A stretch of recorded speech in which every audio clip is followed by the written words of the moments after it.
Hello and welcome back to goldstocktrades.com. Today we have a new and special guest with us, Dr. Catherine Hickson. Dr. Hickson is Chief Operating Officer of Dajin Resources, which can be traded as DJI on the TSX Venture, and it also can be traded as DJIFF on the OTC. Thanks, Dr. Hickson, for being here with us today. Well, thank you so much for the invitation.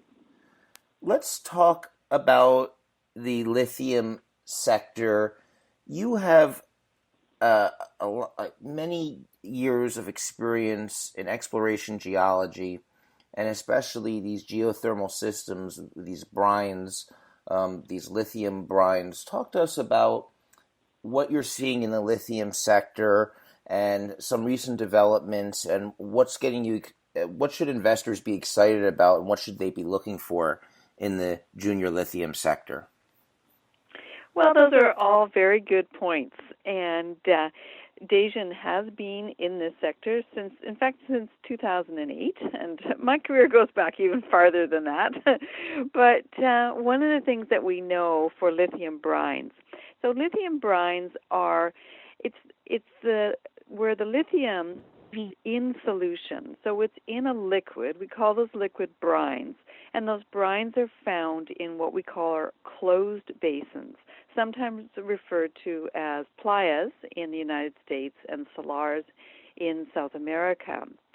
And they are all associated with geothermal systems. And geothermal systems seem to have essentially the way the water circulates, the chemistry of the water, has helped concentrate the lithium in those locations over time. So what's getting me excited is what we're seeing in terms of the increased price for battery-grade lithium.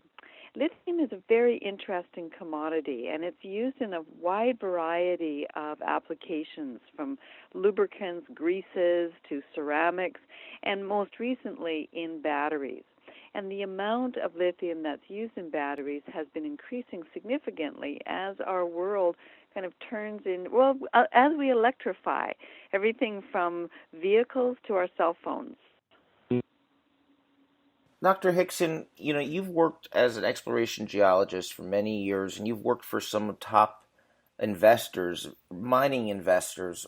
What is the reluctance? Why do you think there's such a reluctance from traditional mining investors in, let's say, gold and silver to coming into this lithium space? Because there still seems to be a lot of investors, traditional mining investors, that have not yet entered the junior lithium space yet. Well, it's a very good point that you bring up, and I think one of the aspects of it is these brines.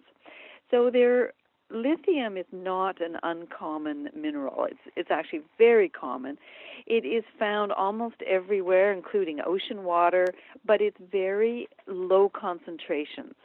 So you need to have an environment where the concentration is high enough that you can effectively process it. So I think part of the reluctance on the part of hard rock miners is that it is a brine. Where we have seen are some challenges with existing companies in terms of their processing techniques, and also new companies coming online have been having some issues with getting the chemistry right for battery-grade lithium. So I think it's a different commodity in the sense that it's not something that you dig out of the ground like gold and silver.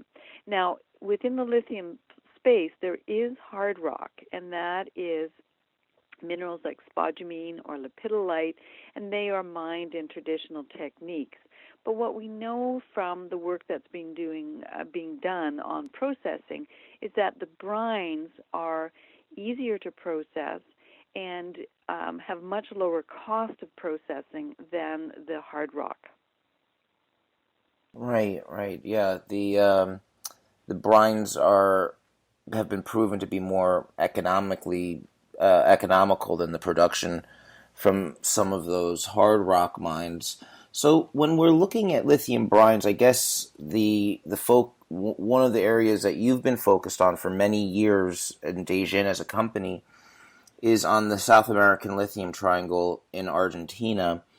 And at the end of 2016, you announced a significant transaction with LSC Lithium Corporation, which I think we heard news out last month that they're processing lithium in Argentina. So why don't you update us on this transaction with LSC Lithium and sort of what their activities are they're doing in Argentina? Yes, so Dajin has had lithium exploration targets in Argentina as well as in Nevada for a number of years. And in Argentina, with the prior government to Mauricio Macri, who is the current president and became president in December of 2015, Argentina has been struggling from a number of different aspects. And we, at sort of in that 2015 time frame, were looking around for who else was in the lithium space that we might be able to partner with to help us move our projects forward. We recognized that it was going to be extremely difficult, but to move projects forward, but in particular to make things work in Argentina, you need to have a local company that can execute. We ended up in discussions with LSC Lithium Corp. They were originally called Lithium S, but now are LSC Lithium Corp or Corporation. And in our discussions with them, they had three things that we felt were important. One was they were trying to consolidate large holdings on salars. And those large holdings are important because remember, this liquid asset. When you pump it, you draw in that liquid from the surrounding area. So it's important to have a large footprint, and that's what they were trying to achieve. They were also able to raise significant funds. And the third, and what I feel is a very critical factor, is they had an operating company. And that they were partnered with an operating company. And that operating company is Energy. So Energy, and that's spelled Enirgi, so it's an I with or an E with an I. And Energy was a company that had been established a number of years ago in Argentina. They have their office in Salta. They already were in lithium and have been in lithium game for a number of years. They had actually even built a pilot plant. But that pilot plant was deemed to be not as economic as it could be, so it was replaced by Energy's new technology that they're calling DXP technology, and it's a direct extraction process.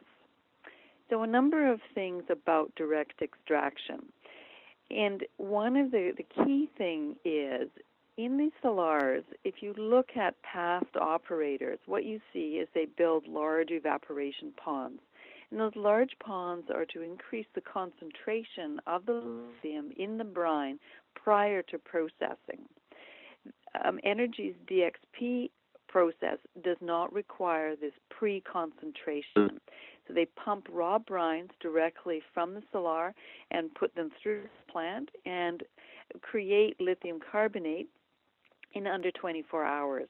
So this is a huge change from the concentration in the ponds, which occupy a large area and have a lot of time associated. That concentration usually takes from 18 to 24 months. So by creating this new process, I think they've substantially moved the entire brine operations forward significantly. And we were able to visit the which did start operating at the end of May. So we visited actually June 2nd, just after it started its operation, and we were very impressed. Yes, that sounds very exciting. And in addition to Argentina and that LSC Lithium Corporation transaction, where they made an investment in Dajin, and a cash payment and a 2-year property commitment, you have a very interesting project in Nevada called Teels Marsh. And Teels Marsh is, what's so interesting about it is there's very few projects that are already permitted for drilling, and you have the water rights. So what sort of sets Teels Marsh apart, that you have 100% control of it from these other projects in Nevada? Well, it's interesting when you look at Nevada. So there was an incredible amount of hype, and Dajin was in Nevada actually before a lot of the hype started. And what we've seen is a number of small operators, companies taking small positions or even larger land positions in a number of salars, but particularly in Clayton Valley. Now, Clayton Valley is important because Clayton Valley is the site of Albemarle Silver Peak mine. That's the only operating lithium brine mine in North America. So there has been a lot of clustering of companies around their property. When we went into Nevada, we looked very closely at the situation from a number of aspects, one being water rights, one being permitting, and then also this large footprint that I was mentioning in the case of Argentina. So what you want is you want to have control of the entire salar. So we looked for opportunities where we thought they were very prospective from the point of view of lithium concentrations. We could get a large footprint, and they had water rights.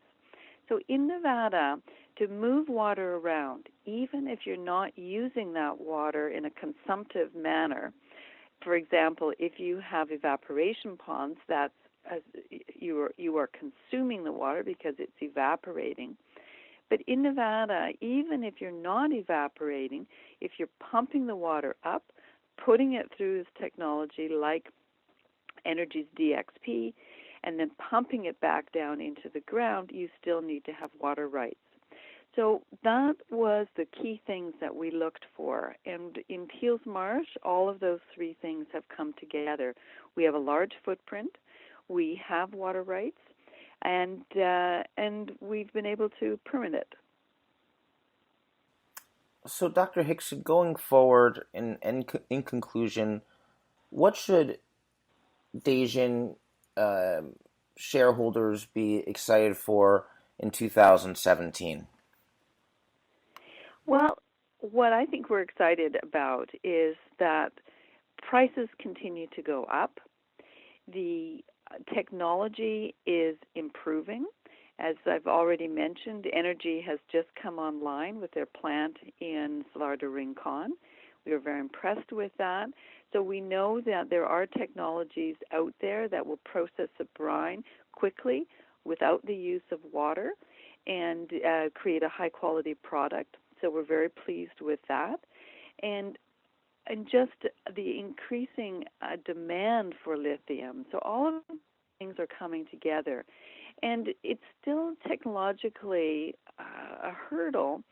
So partnering with a company like Energy and LSC Lithium Corporation in Argentina, I think are very important because it brings together the technology in a very